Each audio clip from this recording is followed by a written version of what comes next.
Infected मच्छर के काटने से ये वायरस जीका वायरस लोगों को अपना शिकार बनाता है।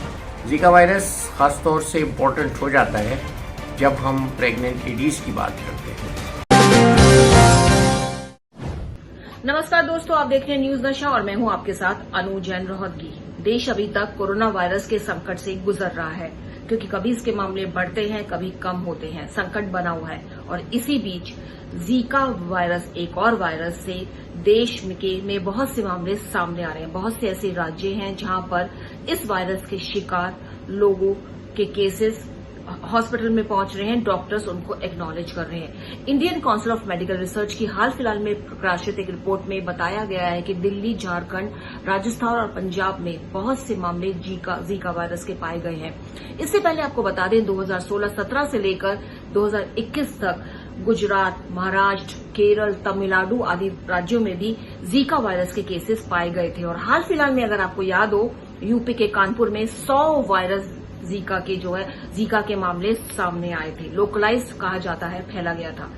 तो जीका वायरस वैसे तो कहा जाता है, एक्सपर्ट्स मानते हैं, बहुत ही माइल्ड वायरस होता है, लेकिन प्रेग्नेंट लेडीज के लिए और फीटस के लिए ये बहुत ज्यादा खतरनाक है। आपको थोड़ी बहुत इसकी जानकारी दे दें इस वायरस के बारे में दोस्तों। 1947 में जीका वायरस का पता चला था और इसका जो नाम है, जो जीका वायरस पड़ा है, युगांडा के जंगल जो है जीका, उसके नाम पर इसका नाम जीका वायरस पड़ा है। और 1952 में पहली बार ह्यूमन बीइंग में ये वायरस पाया गया। आपको बता दें, इसको वायरस को फैलाने वाले वही मच्छर, एडीज मच्छर है, जो डेंगू और चिकनगुनिया फैलाते हैं। यानी इन्फेक्टेड मच्छर के काटने से ये वायरस, जीका वायरस, लोगों को अपना शिकार बनाता है। और जैसा कि हमने आपको पहले भी बताया है कि ये वायरस थोड़ा माइल्ड होता है। अभी तक इसकी कोई वैक्सीन नहीं है, प्रिवेंशन ही इसका इलाज है। लेकिन प्रेग्नेंट लेडीज और फीटस पर इसके जो खतरनाक असर होता है वो बहुत ज्यादा है। तो क्या असर होता है, कैसे इसको डायग्नोज करें, क्या इसके लिए प्रिवेंशन करें, तमाम बातों की हमने जानकारी ली है। हमारे साथ डॉक्टर एम वल्ली हैं, जो गंगाराम हॉस्पिटल में सीनियर मेडिसिन कंसल्टेंट हैं। डॉक्टर वल्ली, आपका बहुत बहुत स्वागत है। बहुत ही कम समय में डॉक्टर वल्ली ने हमें ये सारी जानकारी भेजी है, क्योंकि बहुत जरूरी भी थी, क्योंकि ये वायरस फैल रहा है और दिल्ली तक में पहुंच गया है, जैसा कि आईसीएमआर की रिपोर्ट बताती है। सबसे पहले सर यही जानना चाहेंगे, जैसा कि पता चला है माइल्ड है वायरस, लेकिन प्रेग्नेंट लेडीज और फीटस के लिए बहुत ज्यादा खतरनाक है। तो क्या क्या खतरा है इससे?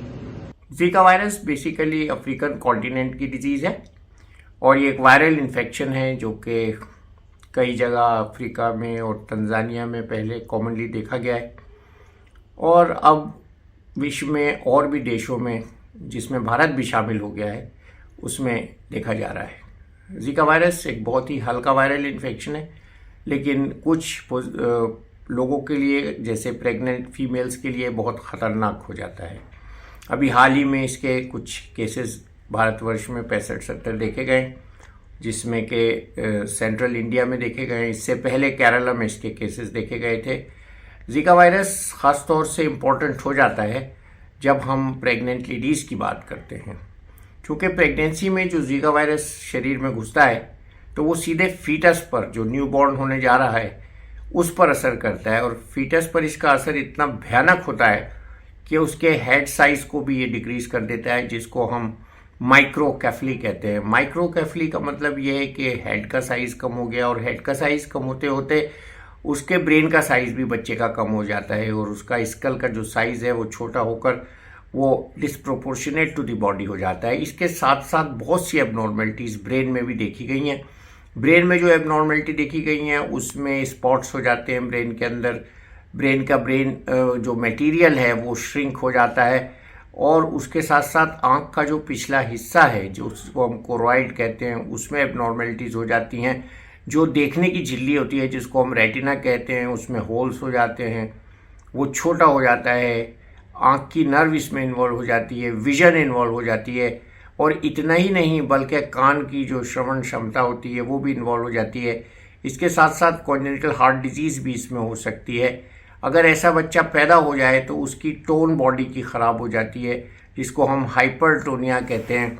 इसके अलावा टोन के साथ साथ उसके लिम्ब की एबनॉर्मेलिटी भी देखी जा सकती हैं, जिसमें हम क्लब फुट होता है, जो क्लब फुट पैर मुड़े हुए जिसमें होते हैं, क्लब फुट हो जाता है।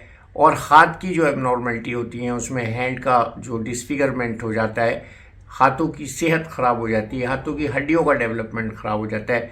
तो आँख, कान, limbs both upper and lower limbs और ब्रेन में जो इसकी एबनॉर्मेलिटी होती है वो अनगिनत हो सकती हैं, जिसमें कि अंदर की जो ब्रेन का सब्सटेंस है उसका सिकुड़ जाना, उसमें डिफेक्ट हो जाना, और जिसकी वजह से एक बहुत बड़ा सिंड्रोम हो जाता है। इसको हम जीका वायरस सिंड्रोम कहते हैं।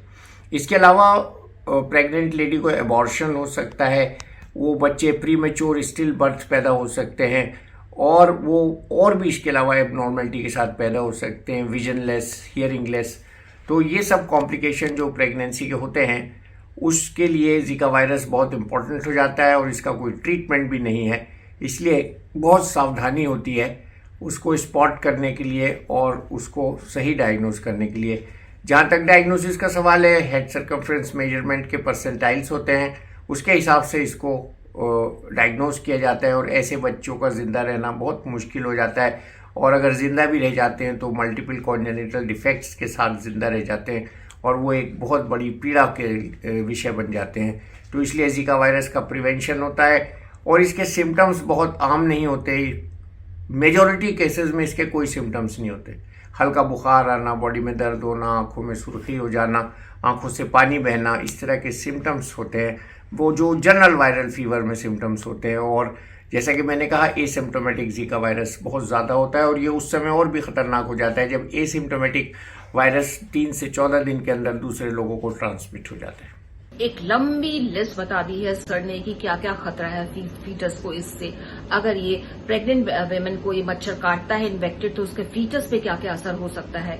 उसकी ब्रेन जो है वो डेवलप होना कम कर देता, खत्म हो जाता है उसके बोलने की शक्ति, उसके सुनने की शक्ति, उसके हाथ पांव की ग्रोथ पर असर पड़ता है। दिमाग, जैसा कि सर ने बताया, सिर का आकार छोटा हो जाता है, ब्रेन का साइज छोटा हो जाता है, ब्रेन का जो मटेरियल है वो जो है वो उसमें सिकुड़न आ जाती है।